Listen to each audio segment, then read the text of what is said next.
نبی ہماری رحمت ہے، ہمارے لیے بڑی نعمت ہے. ہمیں رات کو چاہیے کہ اپنے نبی سے عشق کرے، محبت کرے، اس لیے کہ نبی کی محبت ہی ایمان کی اصل ہے. اس میں خامی ہو سب نامکمل ہے. نبی نے موت و حیات کے فلسفے کو بتایا کہ زندگی کے بعد پھر موت ہے، موت کے بعد پھر ہمیں قبر میں بھی جانا ہے اور ہمیں قبر کے اندر منکر نکیر کا بھی سامنا کرنا ہے. قبر میں جو سوال جواب ہوں گے ان کا بھی سامنا کرنا ہے. ہر چیز کو واضح طور پہ بتایا اور اصل مسلمان وہی ہے، کامل مومن وہی ہے، ایمان والا وہی ہے جو پیغمبر اسلام کے بتائے ہوئے باتوں کو زبان سے اقرار بھی کرے اور دل سے تصدیق بھی کرے.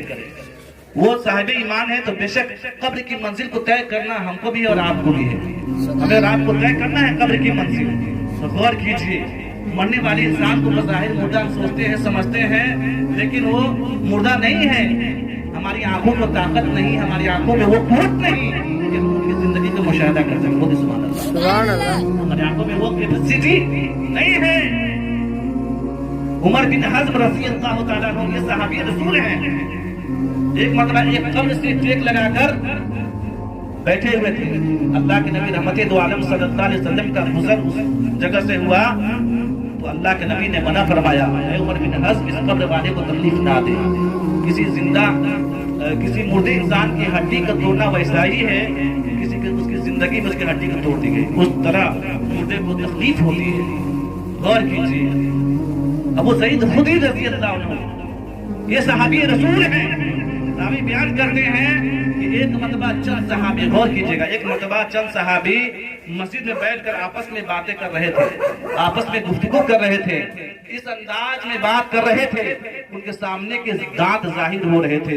راوی فرماتے ہیں کہ اللہ کے نبی رحمت دو عالم نور مجسم صلی اللہ علیہ وآلہ وسلم جب صحابیوں کو اس طرح مسکراتے ہوئے دیکھا تو صحابیوں سے مخاطب ہو کر کہا، اے صحابیوں، کاش لذتوں کو توڑنے والی موت کو کثرت سے یاد کرتے تو اس طرح تم نہ مسکراتے، اس طرح نہ ہنستے.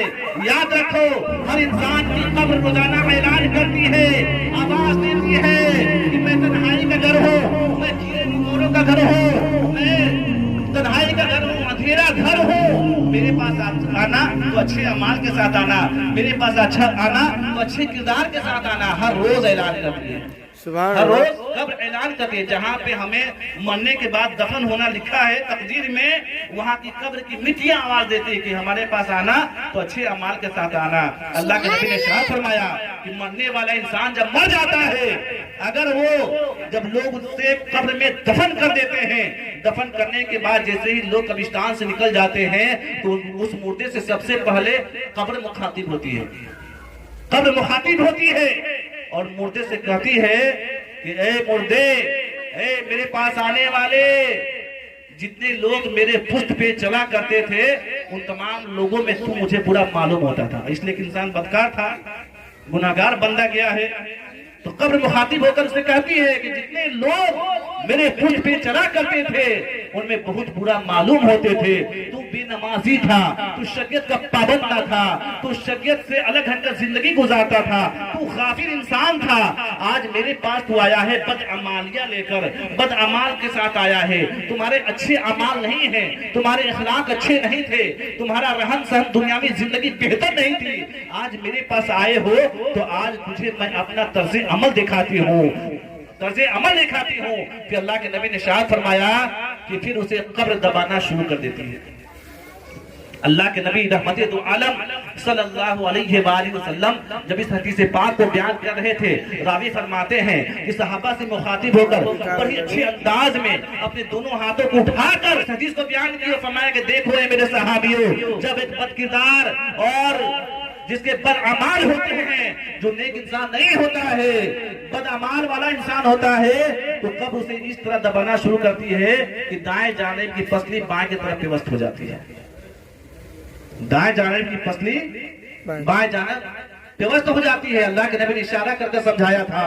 پھر اللہ کے نبی نے ارشاد فرمایا کہ جب مرنے والا انسان نیک ہوتا ہے، نیک ہوتا ہے، نمازی ہوتا ہے، جس کے دل میں اللہ کی خوف، رسول کی محبت اور شریعت و سنت کی اتباع کرنے والا ہوتا ہے، جب ایسا شخص قبر میں دفن ہوتا ہے، نیک ہوتا ہے اگر، تو قبر مخاطب ہوتی ہے، کہتی ہے کہ جتنے لوگ میرے پشت پہ چلا کرتے تھے تو مجھے بہت اچھے معلوم ہوتے تھے، تمہارے اعمال اچھے تھے، آج میرے پاس آئے ہو تو تجھے میں اپنا طرز عمل دکھاتی ہوں، یہاں تک کہ مردہ جہاں تک نظر دوڑاتا ہے وہاں تک قبر کشادہ کر دی جاتی ہے، قبر کشادہ ہو جاتی ہے، غور کیجئے گا، اور پھر وہاں پہ جنت کی کھڑکی کھول دی جاتی ہے، بڑی اطمینان سکون کے ساتھ وہ مردہ رہتا ہے، غور کیجئے گا۔ اس کے برعکس جو برا انسان ہوتا ہے تو اللہ کے نبی نے ارشاد فرمایا کہ جہنم جو ہے اور بدعمال انسان جو برائی کے ساتھ جاتا ہے تو اس کے لیے قبر جو ہے جہنم میں سے ایک جہنمی مان کے چلی ہے۔